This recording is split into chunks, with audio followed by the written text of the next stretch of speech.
Hello, bruv. Let's see if we can get another chapter in before I go to work. Make sure you wash your hands before you touch old books so they don't get filthy. Chapter 16. For the first few seconds after the recorder stopped, I sat there in a semi-stupor. Dr. Ambrose watching me like a brooding hawk. Now he will pounce upon me and tear me to shreds psychologically, was my first thought.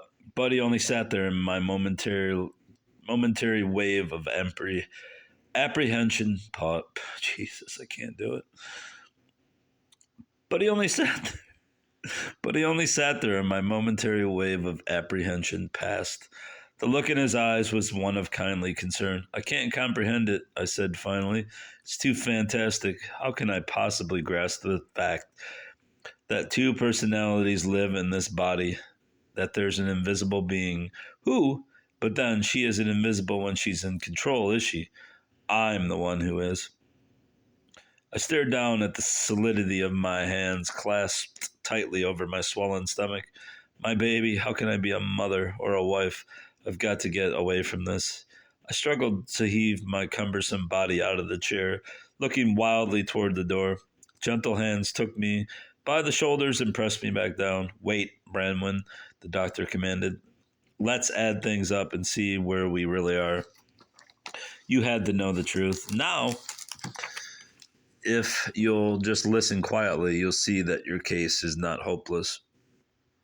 Not hopeless, I repeated automatically to myself, as suggestion rose to bolster suggestion. Not hopeless, not hopeless. Number one, your case does not indicate insanity. Most insane are extremely uncooperative and not good hypnotic subjects. Then I'm not schizophrenic, I dared ask. Not at all, he assured me. Schizophrenia is a psychosis. Dissociation of personality, on the other hand, is a neurosis. What's the difference? In psychosis, the entire life of an individual is affected and he is rendered unable to relate socially to other people. Neurosis affects a person to a much lesser degree and is limited to certain disturbed behaviors, fears, repetitive patterns, gross anxiety, and so forth. And that's what I am, a neurotic? Yes, we are all in varying degrees. You have a pronounced neurosis, but you, in spite of your fears and your understandably overstimulated imagination, have a very rational and self-analytical outlook. I see no evidence of your being delusory. But what about Phoebe? I broke in. Phoebe is not a delusion. She's a fact. And as for the voices you say you hear, they cannot be declassified as delusion either. A psychotic hears voices but doesn't think them extraordinary. You, on the other hand, are quite aware that this is abnormal and it bothers you as it would any sane person. What's more, I believe you really do hear another voice or voices. This is a common occurrence in cases of dissociated personalities. I think your particular case is a natural result of some very unusual circumstances. Had I been subjected to the same experiences, I'm not sure that I'd have remained as rational as you have. Another important aspect of your case is that you are comparatively free of any persecution complex. Oh, you have conjectured that someone may be playing tricks on you, but that was only an attempt to find a logical explanation. What I'm getting at is that you show no signs of paranoia. Were you paranoid, you'd probably suspect your husband of trying to drive you insane. The gaslight syndrome, I call it, but you don't. Then I am sane. Legally, yes, and medically too, as far as I can see. You're disturbed, but who wouldn't be? I have every confidence that through an intensive program of therapy, your problem will be resolved. The other cases of dissociation I mentioned to you were concluded happily. So why shouldn't yours? And you have something going for you that they didn't. Your innate sense of humor, and that's going to be invaluable help. I could feel the hysteria gradually seeping out of me, and my hands, which had been clenching and unclenching, now lay quietly in my lap. Secondly, he proceeded, your son died a normal death. Phoebe is far from a violent type, but I believe her denial to be sincere. But by her own admission, she tells irresponsible lies that are cruel and frightening, and then forgets them immediately. She's not malicious, she's only insensitive the way a child is. 3. Phoebe did not involve you in any extramarital affairs. Of that I'm quite confident. I suspect that her sensuality is more talk than reality, and it's quite possible that she would run from the actual thing. That was clear when she deserted ship to leave you to handle the senator. She seems to be after you, Doctor. She's just playing games. I doubt if she really means anything by it. If I were to return her advances, she'd probably pull a fast retreat. She certainly didn't run from Alan, even though she doesn't consider herself married to him. But in spite of the fact that she rejects Alan as a spouse, she undoubtedly shares your feeling of intimacy with him. To put it bluntly, it's a situation she's grown used to. I tensed. But that's just it, Dr. Ambrose, I objected. How can I go on being a wife to Alan knowing that we could never have a moment of privacy, that she'd always be there watching? His answer was phased in deliberately obscure medical jargon that I find impossible to repeat now. Something about working things out through therapy. I knew better than to press the point. Alan mustn't know, I put in. At least not yet. It might destroy our entire relationship. You promised, remember? He agreed that for the moment, at least, this was a wise course. Am I a freak, doctor?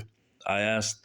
He retrieved his pipe from the ashtray where he had let it die and went about the ritual of emptying, refilling, and lighting it, all the while talking in a studied largo.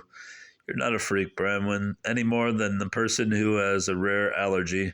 I personally have a theory that the potentiality for dissociation lies within all of us, and more than that, it actually happens to all of us, but so briefly and unobtrusively that we are never aware of it. In fact, I'm thinking of doing a paper on the subject. The old expression, being of two minds, has more truth than we think. Everyone experiences the sensation of other voices speaking within oneself at times, but naturally we don't talk about such things to others.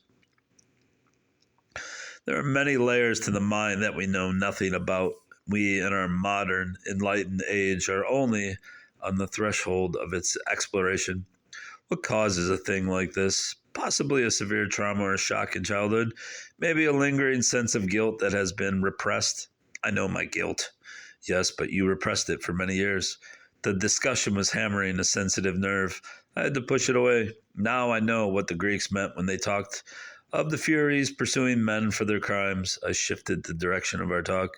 The most implacable Furies of all are the pangs of conscience. And you denied your Furies. He brought us back on course. Men used to go to the Delphic oracle to learn what they must do to propitiate the gods. Propitiate the gods. Are you my oracle, Dr. Ambrose? Can you tell me what sacrifices to make? The pipe smoke curled around him. He shook his head. Sacrifice is a negative remedy. People like you think the only way they can atone for their sins is to suffer some loss or torment. Instead, it would be far better to do something positive. That's what the priest in Dubuque said. He even cited Isaiah. Oh yes, positive thinking is very old. Even the Greeks practiced it.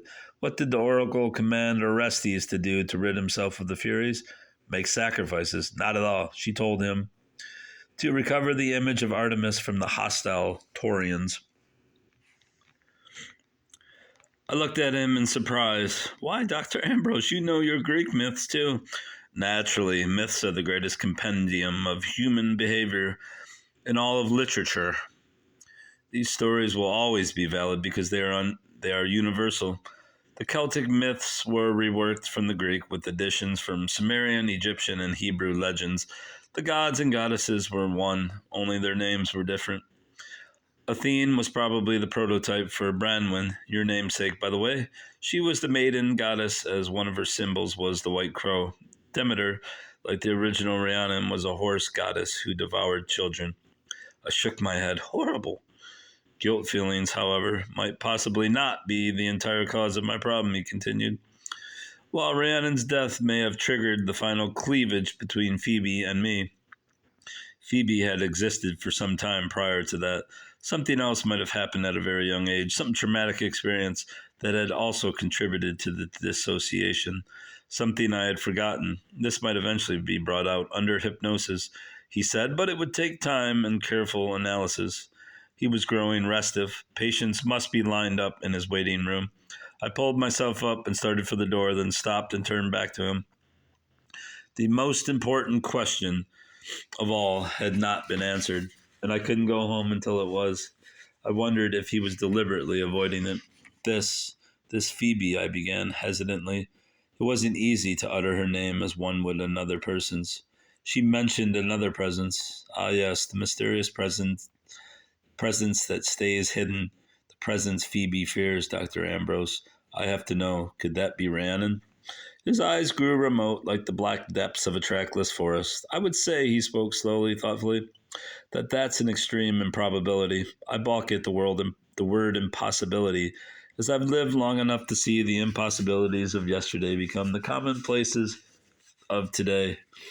Speaking of as a doctor, I have to say that so far as we know now, transference of a soul from one body to another, or possession of a living person by the soul of a deceased individual, has never been proven. I think it is much more likely that the other one to whom Phoebe refers is another personality within the same framework that developed later than she did and may not be as complete as she. Do you think that this hidden one could be evil or dangerous? That she might be the source of the threatening things I heard? Yes, it's possible, but so far she seems to have a regulating effect on our scatterbrained Phoebe, even to keeping her down to serious housework. A thought flitted briefly across my mind. If that didn't sound like Rhiannon trying to impress people again, but I rejected it quickly, as Dr. Ambrose said. Such things weren't possible. I swept it aside with a joke. I suppose I should be grateful to have a built-in maid to do the chores while I'm off somewhere in inner space. He chuckled. Yes, I know a lot of women who'd sell their souls to have such a helper. That's if, I laughed. I've sold my soul. That's it, I laughed. I've sold my soul to the devil. So now I have a clean house and a cluttered mind. I'm glad to see that sense of humor beginning to work again, Branwen. That will be your lodestar. Now go home, keep yourself busy, write your stories, knit things for the baby, and take care of that good husband of yours. Then you don't have any thought of committing me? It's not indicated at the moment, certainly not before the baby is born. Later on, if I deem it advisable, I might want to hospitalize you for a short time, but it's too soon to tell about that. You have your own personality very well in hand. You don't show signs of the repressions or the martyr complex, which are usually evident. I'm confident we'll eventually work out a compromise, a blending of the best of both, or all of you. I had started for the door, but his last words caught me up short. Then I wouldn't be me anymore, I protested. Yes, you would, because Phoebe is a part of you, too. I made a negative sign with my hand. It's hard for me to accept that, for the present anyway. Oh, I know I have a lot of faults, but I'm egotistical enough too, in spite of everything. I still want to be me. And that's the end of chapter 16.